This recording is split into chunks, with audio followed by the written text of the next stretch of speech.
예레미야 33장 6절부터 9절까지 말씀.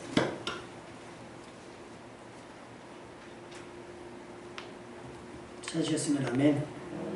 이거 참 목소리를 읽겠습니다. 그러나 보라, 내가 이 성읍을 치료하며 고쳐 낫게 하고 평안과 진실이 풍성함을 그들에게 나타낼 것이며 내가 유다의 포로와 이스라엘의 포로를 돌아오게 하여 그들을 처음과 같이 세울 것이며 내가 그들을 내가 범한 그 모든 죄악에서 정하게 하며 그들이 내게 범하여 행한 모든 죄악을 사할 것이다. 이 성읍이 세계 열방 앞에서 나의 기쁜 이름이 될 것이며 찬송과 영광이 될 것이요 그들은 내가 이 백성에게 베푼 모든 복을 들을 것이요 내가 이 성읍에 베푼 모든 복과 모든 평안으로 말미암아 두려워하며 떨리라. 아멘. 할렐루야. 피곤하시죠? 아무것도 하지 않아도 피곤한 날들이 계속 되었고요. 힘겨운 날들이 계속 되었습니다. 주말 중에 최고치를 찍었다 그래요. 1700명이 또 넘어서. 그래도 그나마 감사한 건 2000명이 넘지 않아서. 근데 아마 이번 주일이 지나고 나서 휴가 다녀오신 분들의 영향력이 어떠할 건지 한번 봐야 할 것 같습니다. 엉망진창이라는 단어가 딱 적절한 것 같아요. 지금 상황이. 이러지도 저러지도 못하고 하는 상황들. 그래서 방역 필요라고 하는 말도 생겨요. 그러니까 너무 소상공인들 예를 들면 몇 명 이상 가지 말아라. 근데 이게 어떻게 딱딱 끊을 수 있는 것들은 아니잖아요. 그러다 보니까 필요한 거예요. 어디 가지 말아라. 그러니까 갈 때도 많고 가버린 사람들도 많아요. 지금 제주도에 가면 강원도에 가면 자리가 없대죠. 그런 것처럼 여전해요. 그러나 우리가 단순히 겁이 많아서 방역수칙에 꼼짝을 못하는 건 아닐 거예요. 나 하나라도.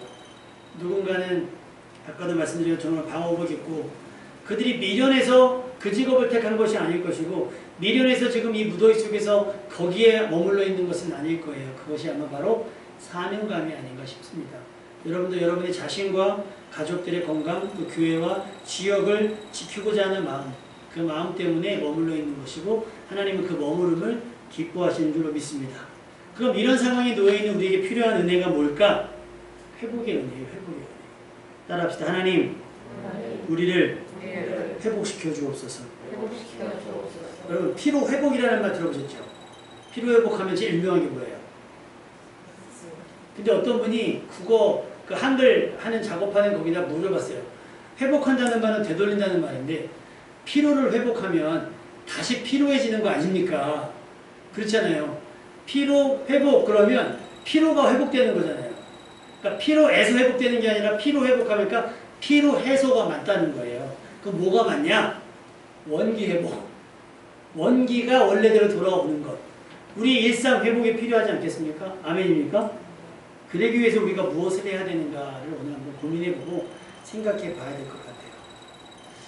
코로나19가 계속 지속적으로 확산이 되고 과학과 의학의 힘을 내보지만 좀처럼 그 기세가 꺾이지 않고 알파, 베타 막 나오죠. 그거 혹시 어젠가 그제 기사 보셨어요? 코로나19 최후의 변이 바이러스가 심판의 날 바이러스라고 혹시 못 보셨어요? 심판의 날 바이러스. 이거 끝장난다는 얘기예요. 만약에 변이가 계속되고 계속되고 인도가 지금 아마 집단 면역이 거의 되어가고 있다는 거예요. 근데 그건 집단 면역이 아니라 다 죽고 나서 남은 사람들 얘기래요. 근데 문제는 그러는 과정 가운데 또 얼마나 변이가 될지 모른다. 그러니까 지금 막막하고 답답한 겁니다. 우리는 언젠가 이 상황을 극복할 것이라 믿어 의심치 않지만 그날까지 견디는 것이 그리 만만한 문제가 아니라고 하는 거예요. 이런 상황에 가려진 것보다 더 두려운 무거운 주제가 있어요. 그게 바로 뭐냐면 지구온난화 문제예요. 우리가 코로나에 전전긍긍하고 있을 때 지구는 또 병들어가고 있고 기상이변이 자꾸 일어나고 있잖아요. 우리나라에 쏟아지는 비의 상황을 보면 스콜이라 그래서 여러분 동남아 여행 가보셨죠? 동남아 여행 가보시면 하루에 한 번씩 비 내리잖아요. 그 분위기예요. 확 쏟아졌다가 언제 그랬냐는데 산이 싹 마르고 아열대 기후로 바뀌고 있다는 거예요. 그러면 이제까지 우리나라에 없었던 생물들이 올 거예요. 상어도 더 가까이 올 것이고, 그 다음에 막 뭐라 그럴까, 생태계를 위협하는 것들이 생길 거고, 바다가 얼마나 뜨거워졌는지 양식장이 다 지금 막 없고, 닭도 지금 위험하다고 하고, 빙하가 녹는다 그러는데 사막 지방에 눈이 오고, 지금 천지분간 할 수가 없어요. 예보를 할 수 없을 지경에 놓여 있다라고 하는 거예요. 당장 내 문제, 우리나라의 문제가 아니라고 하면서 모른 체 하거나 뒷짐지고 있기에는 상황이 사실 매우 심각한 문제인 거예요. 여러분들도 그 음식 시켜 드실 때 숟가락, 일회용 숟가락 뺍니까? 추가합니까? 빼셔야 돼요. 그리스도인들은 빼셔야 돼요. 왜냐하면 그거 하나가 지구 종말을 앞당긴다고 얘기해요. 그래서 어떤 분들은 음식을 지금 주문하잖아요. 그럼 아예 집에서 냄비를 가져가시는 분들이 있대요. 그 플라스틱 통, 그게 배출될 때마다 지구에 쓰레기가 쌓이는 거니까. 코로나와 기후, 둘 중 어느 것이 급한지 솔직히 잘 모르겠습니다. 그러나 이 두 가지가 다 우리의 생존을 위협하고 있다는 것은 두말할 필요 없는 사실입니다. 그런데 우리는 이 사실과 이 현실을 고의적으로 의도적으로 외면하며 마치 더 이상 악화되지 않을 것처럼 이러다 말겠지 하는 안일한 생각들이 여전히 있다는 거예요. 그런 태도들이 엿보여요. 더 이상 이런 사실에 무관심하고 무책임하게 되면 다시는 돌이킬 수 없는 상황이 될지도 몰라요. 여러분, 이제 조금 더 지구와 생태계에 책임감 있는 모습이 필요한 줄로 믿습니다. 더군다나 이 땅을 다스리고 관리해야 할 사명이 있는 그리스도인들이라면 더욱 그렇게 해야 되는 거예요. 우리는 점점 무너져가고 있는 일상의 회복을 위해서 발벗고 나서야 되는데 앞으로 어떤 일들이 일어날지 예측하고 부지런히 상황을 대비해 나가야 합니다. 우리가 무엇을 해야 할까요? 내가 하나 한다고, 내가 숟가락은 안 쓴다고, 내가 일회용품 하나 아낀다고 해서 별다른 일 있겠어? 그렇게 4천만이 생각을 하면 하루에 숟가락 4천 개가 아껴지는 것이고요. 그렇게 100만 명만 해도 100만 개의 그 플라스틱 그릇들이 절약이 되는 거겠죠. 지금 우리가 해야 될 일이 무엇인가? 지금 이 처지에 놓여있는 우리에게서 하나님께서 기대하시는 것은 무엇인가를 한번 생각해보고 고민해봐야 됩니다. 하나님께서 오늘 본문의 에레미야에게 이렇게 말씀을 하셨어요. 예레미야의 처지는요, 33장 1절에 보면 지금 시위대들에 갇혀있는 상황이에요. 시위대들에 갇혀있을 때 하나님의 말씀이 임했다고 했어요. 여러분, 하나님의 말씀은 시간과 공간의 제약을 받지 않는 줄로 믿습니다. 아멘? 말씀을 가까이 하십시오.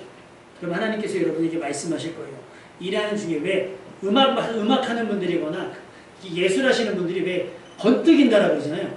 갑자기 영감이 떠올랐다는 거죠. 그런 것처럼 여러분이 하나님의 말씀을 읽고 암송하고 듣고 이러면 어느 날 갑자기 내가 생각하고 있지 않았는데 그 말씀이 생각날 때가 있어요. 그게 바로 이런 상황인 거예요. 꼭 어떤 음성으로 예레미야야 이런 것이 아니라 갑자기 내가 생각지도 않았던 말씀이 떠오른다? 그거 하나님께서 여러분에게 말씀하고 있다고 생각합니다. 그러니까 주변에 어떤 분들이 하나님께서 이렇게 말씀하셨어. 이건 사실 위험한 발언이에요. 그렇게 음성으로 말씀하시는 경우는 많지 않습니다. 선지자 시대 때는 그랬어요. 그러나 지금은 우리에게 어떻게 해요? 성령으로 통해서 생각나게 하신다는 거예요. 그런데 이때는 하나님께서 직접적으로 다이렉트로 그에게 말씀하신 거예요. 어떻게 해요? 말씀이 그에게 임했다 그랬잖아요. 그 임한 말씀이 어떤 내용일까? 우리 1절부터 3절을 한번 읽어볼까요? 2절 보면 이를 행하시는 여호와 그것을 만들며 성취하시는 여호와 그의 이름을 여호와라는 이가 이와 같이 이르시도다. 하나님이 말씀하셨는데 그 하나님이 어떤 하나님? 일을 행했다. 이 일을 행했다라고 하는 건 땅의 모든 것들을 창조하신 하나님이라는 거예요. 그 하나님이 그것을 만들고 지금까지 운영해 오시던 그 하나님께서 위에 나에게 말씀하셨는데 뭐라고 말씀하시냐고 3절 말씀을 다 같이 읽어보겠습니다. 3절 말씀 시작. 너는 내게 불을 지으라. 내가 너를 인정하고 내가 알지도 못하는 크고 은밀한 일을 내게 해주리라. 시위대들에 붙잡혀 있는 너, 지금 네가 할 수 있는 것들이 아무것도 없잖아요. 적극적으로 또 어떤 할 수 있는 일들이 많지 않아요. 그런 예레미야에게 뭐라고 말씀하시냐면 너는 내게 뭐 하라고요? 부르짖으라는 거예요. 부르짖으라. 기도하라는 거죠. 하나님은 지금 크고 은밀한 일을 말씀하시려고 하는 거예요. 이전까지 알지 못했던 일이기에 우리는 마음을 단단히 먹고 들을 준비를 해야 되는 거예요. 그것이 뭐냐? 바로 기도예요. 근데 어느 형태의 기도냐는 거예요. 어느 형태의 기도. 성격상 소극적일 수 있고요. 성격상 내성적일 수 있어서 부르짖는 기도가 어색하는 분들이 있을 수도 있어요. 근데 여러분, 저절로 부르짖게 되는 경우가 있어요. 시편 34편 6절. 이 곤고한 자가 부르짖으며, 여러분의 삶이 곤고해지잖아요. 여러분의 삶이 곤고해지면 체면도 없어집니다. 고상함도 없어져요. 어떻게요? 부르짖게 돼요. 살려달라고 해요. 소리치고 외치게 됩니다. 그러니까 지금 너는 내게 부르짖으라는 거예요. 그러면 내가 내게 응답하겠다는 거죠. 여러분, 우리 하나님은 구원하시는 일에 적극적이십니다. 아멘? 그런데 누구에게 적극적이신가가 문제예요. 누구를 먼저 구원하실 건가? 다 구원하시긴 할 건데 동시다발적으로 구원하는 경우도 있겠으나 하나님은 누구에게 적극적이냐? 드리는 자에게 열어주시는 거예요. 다시 말하면 똑같이 기도하더라도 어떻게? 부르짖는 자에게 응답하신다는 거예요. 다시 말하면 응답할 건데 구해야 응답을 하지. 어제 제 오래된 친구가 어제 그제 술을 먹고 전화를 했더라고요. 술 먹고 전화를 했어요. 걔는 꼭 이렇게 얘기했어요. 목사님 왜 기도 안 해줘? 막 이래요. 왜? 그랬더니 안 되는 것 같아. 목사님이 날 위해서 기도 안 해줘서 안 된다는 거예요. 그러더니 전화를 한참 얘기하다가 이제 끊었어요. 좀 이따 전화했어요. 나 내일 복권 살 테니까 당첨되게 기도해줘. 난 복권 사지 말라고 설교하는데 어떻게 복권 당첨되라고 기도해줘. 물론 나 살 거니까 믿고 살 거니까 기도해줘. 여러분들 웃긴 게 뭔지 아세요? 그 기도 부탁이 생각이 나요. 이거 뭐라고 기도하지? 하나님 본전을 찾게 해주셔요. 왜냐하면 그 친구도 장난삼하지만 그래도 목사에게 부탁하잖아요. 그러면 여러분 그게 생각이 나요. 생각이 나요. 에이 알아서 해주겠지. 여러분 아니에요.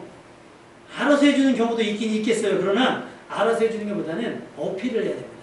여러분도 하나님 앞에 어필할 수 있기를 주님의 이름으로 축원합니다. 연락이 없는 거 보니까 당첨 안 된 것 같아요.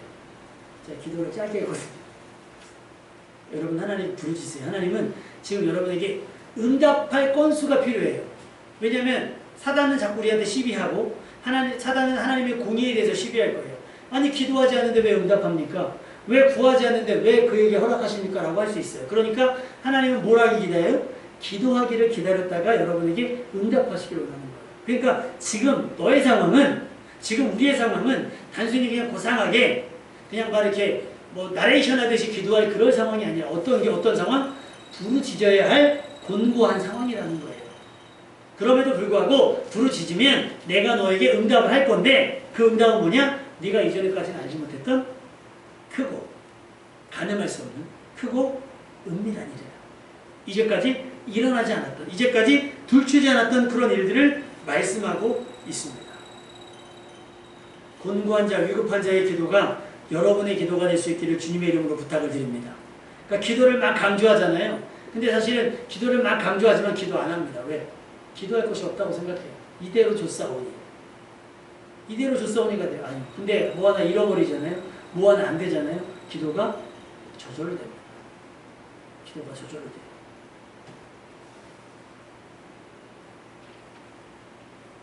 곤고한 자의 기도가 어떠했는가? 여러분 한나를 기억하시죠? 자식이 없어서 서러워서 울며 기도했던 한나. 근데 그 모습이 마치 뭐예요? 술 취한 사람 같았다 그래요.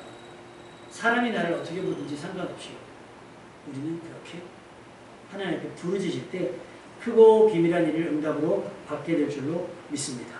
우리는 앞으로 우리에게 어떤 일이 일어날지 알지 못하기 때문에 알아내기 위해서 우리는 부르짖어야 돼요.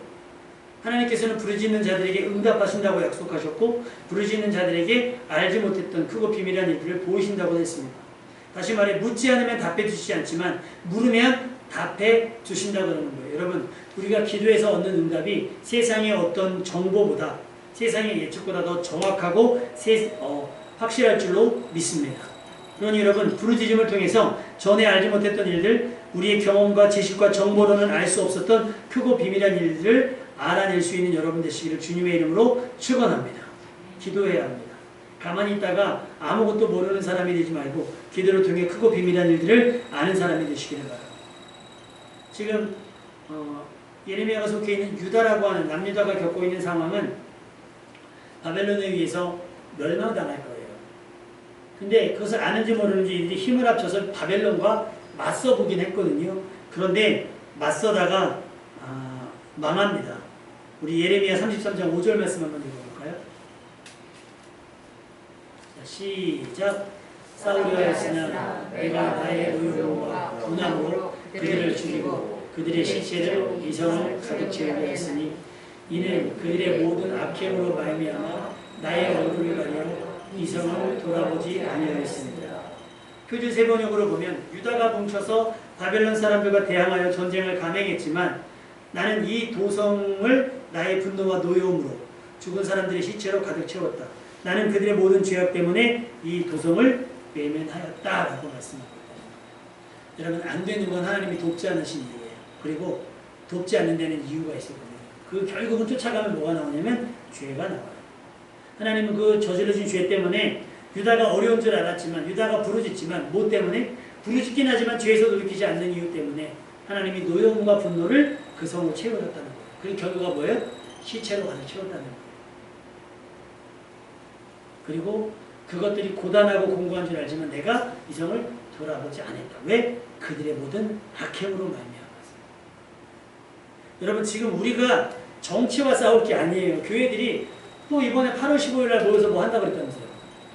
여러분, 지금은 누구와 싸울 게 아니에요. 정치적으로 뭐 그런 걸 대립할 게 아닙니다. 지금은 하나님 앞에 은혜를 구해야 돼요. 지금은 하나님 앞에 은혜를 구하고 하나님께 도움을 구해야 되는 거예요. 하나님이 우리를 외면하고 있을지도 몰라요. 그러니 하나님의 관심을 끌 수 있는 돌이킴의 모습이 보여야 돼요. 마치 1907년 대부흥운동처럼 자신의 죄를 자백하고 용서를 구하는 기도가 필요한 겁니다.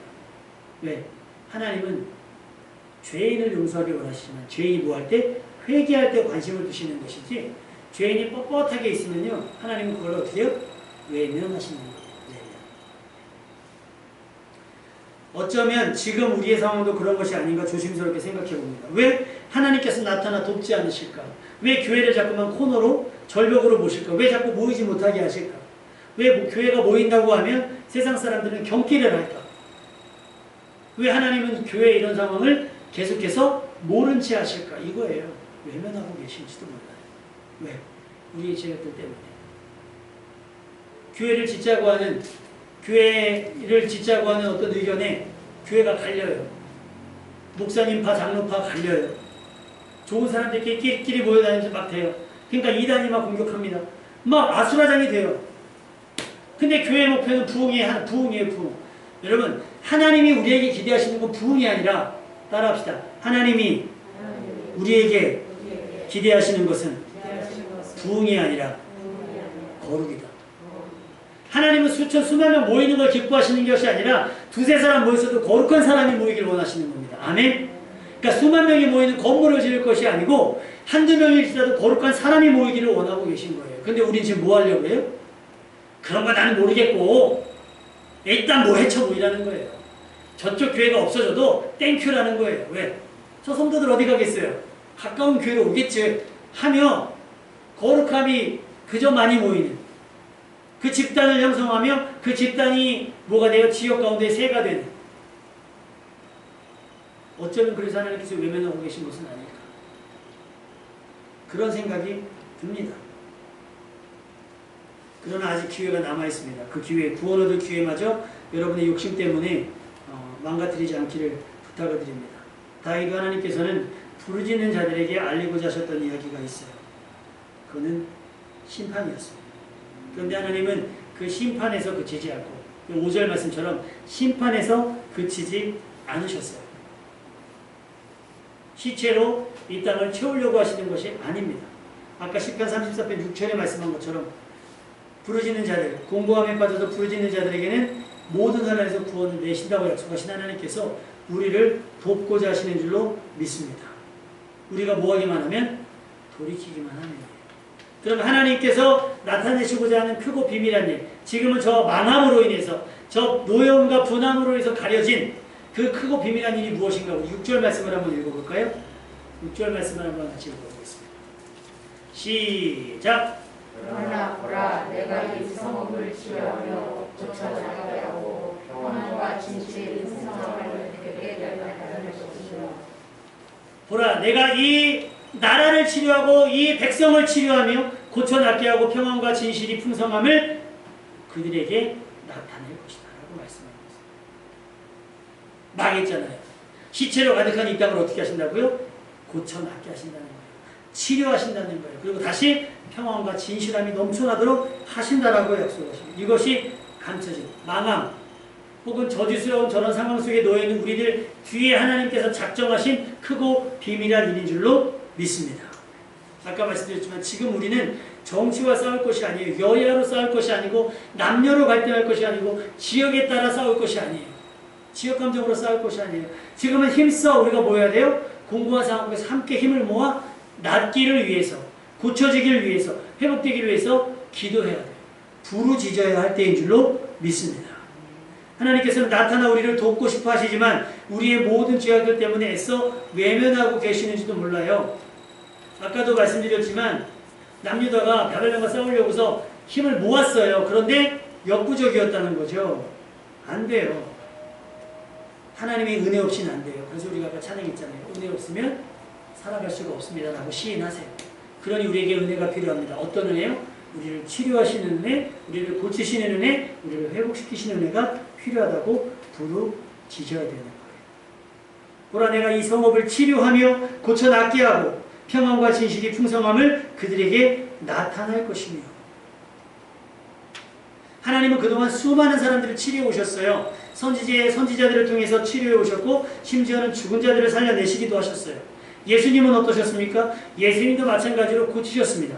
12해 동안 혈루증을 앓았던 여인을 고치시기도 하셨고 심지어 요한복음 5장 5절과 9절에 보면 38년 된 병자 베데스다 연못을 떠나지 못하는 저 우물이 움직일 때 저 첫 번째로 들어가는 사람은 낫는다고 하니 38년 된 병자가 다른 데는 소망이 없으니 누구라도 나를 굴려주거나 데려다주면 좋겠다 하고 그 땅을 떠나지 못했는데 거기서 예수님을 만나서 38년 동안 괴로웠던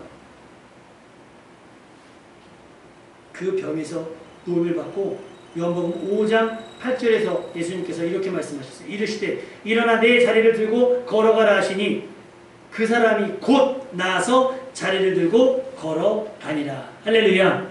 여러분이 망해서 여러분이 안 돼서 여러분이 곤고해져서 깔고 앉았던 그 자리 곧 일어나 곧 나아서 자리를 들고 걸어가게 될 줄로 믿습니다. 여러분의 사업이, 여러분의 경영이, 여러분의 가정이, 여러분의 관계가 이런 회복의 은혜로 나타나기를 주님의 이름으로 축원합니다. 하나님의 치료하신 은혜는 가망이 없는 상태에 우리를 고칠 수 있다는 거예요. 사라가 아기 낳은 거, 사라가 이삭을 낳은 거 어떻게 해요? 여자로서의 기능을 완전히 상실한 때 그럼에도 불구하고 하나님은 생명을 가지게 하셨고 낫게 하셨습니다. 호흡이 없는 자들에게 호흡을 주셨고 보지 못하는 자는 보게 하셨고 손 많은 자에게는 펴게 하셨고 앉은 맹인을 이렇게 세우셨고 말하지 못하는 자들은 말하게 하셨고 귀신 들린 자는 자유케 하셨다는 사실입니다. 이런 고치시는 은혜가 전방위적으로 우리 가운데 임하기를 주님의 이름으로 축원합니다.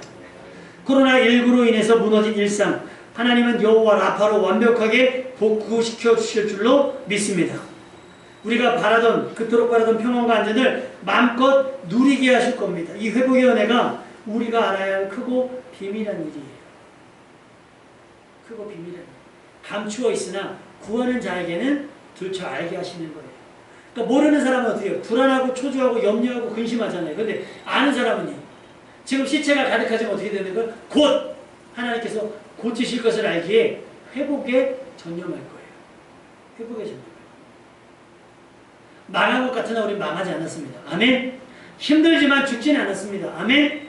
그리고 하나님께서 우리를 고치실 거예요. 고쳐 낫게 하실 겁니다. 하나님께서는 포로된 자들을 되돌아오게 하셔서 다시 원래의 모습으로 회복해 주실 것을 약속하셨습니다. 이 회복의 소망이 지금의 상황을 극복할 에너지가 될 수 있었으면 좋겠습니다. 지금 우리의 상황 총체적 난국이잖아요. 어디서부터 손을 대야 할지 모를 만큼 엉망진창입니다. 그런데 정치는 싸우죠. 서로 대통령 하겠다고 서로 막 들춰내죠. 우습지 않습니까? 허물없는 사람이 어디 있겠어요. 인정하면 되는데, 인정하고 용서받으면 되는데 그거를 안 하죠. 아까도 말씀드렸죠. 북극에 빙하가 녹고 있고 사막에 눈이 내리고 비바람이 쏟아져 내리며 어느 아침에 일어나면 도시 하나가 물에 잠겨있는 이런 상황들이 반복되는데도 불구하고 정신을 못 차리다는 건 그거는 둘 중에 하나예요. 무감각하거나 무관심하거나. 그들의 정치는 우리에게 관심이 없어요. 그저 자신과 자신들의 가문, 어떻게 하면 이 부와 명예와 권세를 대물림할까만 고민하는 거예요. 뭐 재벌들도 마찬가지일 거예요. 여러분은 말씀으로 중심 잡을 수 있기를 주님의 이름으로 축원합니다. 그들이 우리를 넘어뜨렸어도 우리는 다시 일어날 겁니다. 아멘. 그들이 우리를 짓밟아도 우리의 상처는 깨끗하게 후시딘보다 더 깔끔하게 상처 없이 흉터 없이 낫게 될 줄로 믿습니다. 그러니 하나님을 의지하십시오. 하나님께서 여러분을 돕도록 하십시오.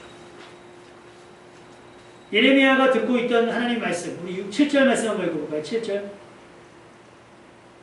아까는 땅을 고친다 그랬죠. 그 다음에 7절은 내가 유다의 포로와 이스라엘의 포로를 어떻게 해요? 돌아오게 해서 그들을 처음과 같이 원상 회복시킨다고 말씀을 하시는 거예요. 8절 말씀.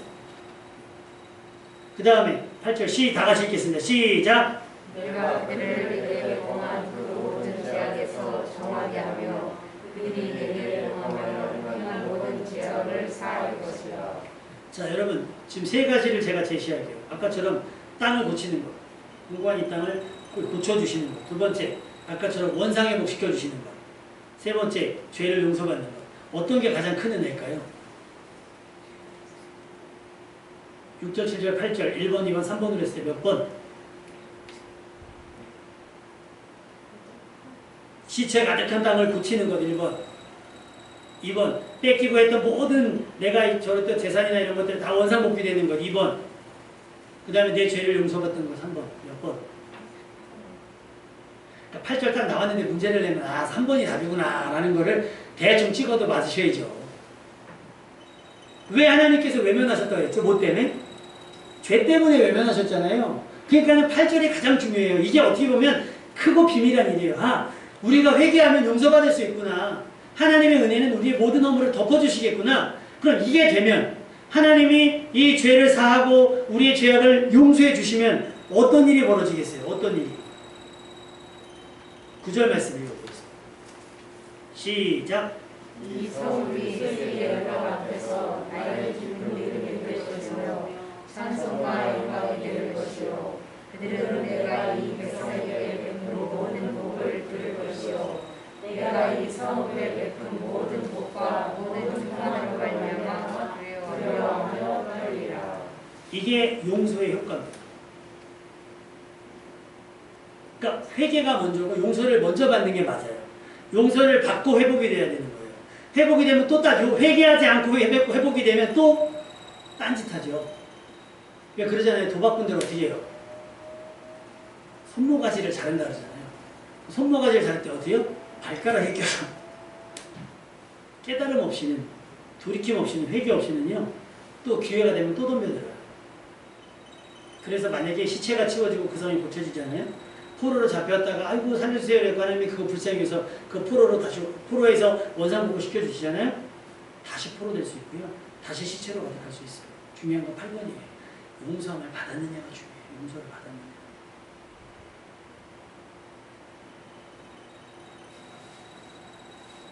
하나님께서 우리에게 나타내시고자 하는 가장 크고 비밀한 은혜는 바로 용서입니다. 그동안 우리가 저질렀던 허다한 죄악들을 깨끗이 씻어주셔서 죄의 치명적인 결과가 뭐예요? 죄로 인해 우리가 얻게 되는 결말, 사망이잖아요. 사망 뒤에 심판이 있고 그 심판이 뭐가 돼요? 멸망이 돼요. 소위 말해 아이들 나라로 하면 지옥이 된다는 말이죠. 그런데 하나님이 용서로 이것을 싹싹싹싹 지워주셔서 뭐가 되게 되는 거예요? 회개, 용서, 자비, 은혜, 그것이 뭐예요? 구원이 되는 겁니다. 할렐루야. 그러니 우리는 이게 가장 크고 비밀한 것을 알으셨고 그건 누가 설명할 수 없어요. 나만 알아요. 용서받은 나만 알아요. 다른 사람에게 설명하면 이게 조금 오해 살 수 있어요. 그런데 그 용서받은 감격, 구원 얻은 감격은 나만 알고 있단 말이에요. 그 용서의 효과는 9절 말씀처럼 성읍이 세계의 열방 앞에서 나의 기쁜 이름이 될 것이다. 시체로 가득했던 그 성읍이 뭐가 돼요? 나의 기쁜 이름이 된다는 거예요. 나의 기쁜 이름. 또 찬송과 영광이 된다는 거예요. 그들이 흥얼거리는 노래마저도 하나님 앞에 영광이 되는 노래가 될 것이다 라고 말씀을 하고 있는 거예요. 그리고 그들이 다시 받은 복들은 주변 사람들에게 소문이 나서 이제는 이스라엘에게 혹은 유다에게 함부로 할 수 없을 두려운 사인이 된다라고 하는 거예요. 아, 저 사람들 건드리면 안 되겠구나. 큰일 나겠구나. 하나님만 저들을 좌지우지할 수 있구나. 우리가 저들을 섣불리 대해서는 안 되겠구나 하는 걸 알게 되는 거예요. 왜 교회가 세상 사람들에게 만만해졌어요? 지금 이게 안 되는 거예요. 교회가 하나님의 기쁜 이름이 되지 못하고 있는 것이고 교회를 통해 찬송과 영광이 온전히 하나님 앞에 도달하지 못하기 때문에 세상 사람들이 시비 거는 거예요. 그런데 우리가 만약에 하나님께서 베푸신 모든 복과 평안으로 말미암는다면 우리 삶이 고쳐진다면 세상 사람들이 교회에 대해서 함부로 말하지 못할 거고 성도들의 삶에 대해서 함부로 시비하지 못할 거라는 거예요. 그러기 위해서 여러분 어떻게 해야 돼요? 용서받으셔야 돼요. 크고 작은 일들까지 다 고백하시면서 용서받으셔야 돼요. 이 회복의 은혜를 갈망합니다. 하나님께서 이 땅을 고쳐주시기를, 이 상황을 완벽히 수습해 주시기를, 이 땅에 사는 사람들이 멸망의 두려움 없이 사는 날이 속히 임하기를 소망합니다. 우리의 회복이 다른 이들에게도 소망이 되며 복음 없이 믿음 없이 사는 이들에게 두려움이 되어 결국에는 우리 때문에 복음을 듣고 예수 그리스도를 주로 고백하게 되는 회복의 은혜가 나타나기를 소망합니다. 그러면 하나님께서 일으키실 크고 비밀한 일들, 하나님께서 치료하실 때, 하나님께서 고치실 때 어떤 은혜가 나타나는가? 욥기 33장 25절 말씀. 그런즉 그 살이 어린아이보다 연하여져서 소년 때를 회복할 것이라. 왜 우리 애기들 살 보면 하부가 다르잖아요. 욥이 겪고 있던 그 질병들이 하나님의 은혜가 닿게 되면 뭐가 된다는 거예요? 소년의 때처럼 그냥 하얗게 그냥 부들부들해진다는 거예요. 화장품이 필요 없는 피부를 회복한다. 다시 말하면 우리의 소진된 에너지가 다시 채워지고, 할렐루야. 여러분이 힘겨워했던 모든 삶, 부들부들 떨렸던, 지친 나머지 부들부들 떨렸던 체력이 공급되어질 줄로 믿습니다. 언제처럼? 소년의 때처럼. 이게 뭐예요? 원기 회복. 할렐루야. 자, 옆 사람에게 축복합시다. 원기 회복합시다. 원기 회복은 삼계탕이 최고죠.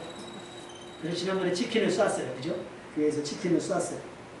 형편이 되면 그냥 삼계탕을 한 번씩 배달해드려야 되는데, 나중에 이렇게 마당 있는 교회에 하게 되면 거기다 불 펴놓고요. 동네 닭들 다 잡아다가 그냥 막. 근데 그렇게 먹고 마시는 것으로 회복하는 원기가 아니야.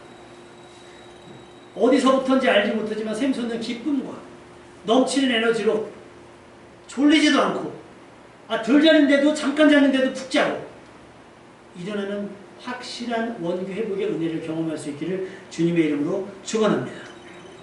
이런 하나님의 고치시는 은혜가 간절히 필요하지 않습니까? 사람들은 코로나 이전으로 돌아갈 수 없다라고 해요. 그런데 그거는 믿음 없는 사람들의 이야기예요.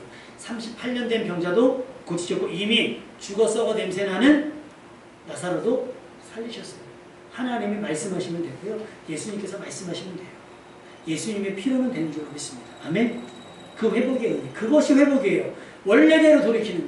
여러분이 생각하는 가장 최상급의 삶, 여러분의 지금 살아온 인생 가운데서 가장 빛났던 날 있죠. 하나님 그때의 날로 나를 돌이켜 주옵소서. 타임머신 타고 그때로 갈 수는 없지만 지금 그때의 부귀 영화 혹은 그때의 평안함, 그때의 혈기 왕성함을 회복시켜달라고 기도하신다면 용서의 은혜와 함께 소년의 때를 회복하게 될 줄로 믿습니다. 또 무엇보다도 그냥 육적인 것들만 회복하는 것이 아니라 여러분의 영적 전성기를 맞이할 수 있었으면 좋겠어요. 이사야서 57장 18절 내가 그의 길을 보았은즉 그를 고쳐줄 것이라. 그를 인도하여 그와 그를 슬퍼하는 자들에게 위로를 다시 얻게 하리라. 여러분의 회복이, 여러분의 원기 회복된 모습들이 여러분 때문에 아파하고 힘겨워했던 이들에게까지도 위로가 되고 소망이 되게 하실 줄로 믿습니다. 우리의 돌이킨 삶이 하나님의 치료를 앞당기고 우리의 회복이 주변 사람들에게까지 위로와 소망이 될 수 있기를 소망합니다. 다시 회복시켜주신 하나님의 은혜, 그거 크고 비밀한 은혜, 시체 가득한 이 땅이 고쳐질 것이고요. 잃어버리고 빼앗기고 포로로 잡혀갔던 삶이 원상복구될 거예요. 그러고 나서 하나님 우리의 모든 죄악을 없이 하실 것이며 그 새로워진 우리의 인생 가운데 누구도 흉내내지 못할 큰 복으로 주변 사람들이 알게 되면 까무러칠 만한 큰 복으로 여러분의 삶을 채우셔서 여러분의 이름이 하나님 앞에 불려질 기쁜 이름이 되게 하실 줄 믿습니다. 그렇게 회복시키신 하나님의 은혜로 이 무더운 날들을 잘 견뎌내시고 다음 주에 만날 때까지 승리하며 아주 알콩달콩한 간증거리 만들어내는 여러분 될 수 있기를 주님의 이름으로 축원합니다. 찬양하겠습니다. 우리 아까 불렀던 찬양인데요. 우리 오늘 눈물로 하늘의 씨앗을 씁니다. 지금은 울지만 앞으로는 웃을 것이고 지금은 주저앉았지만 앞으로는 일어나 뛸 줄로 믿습니다.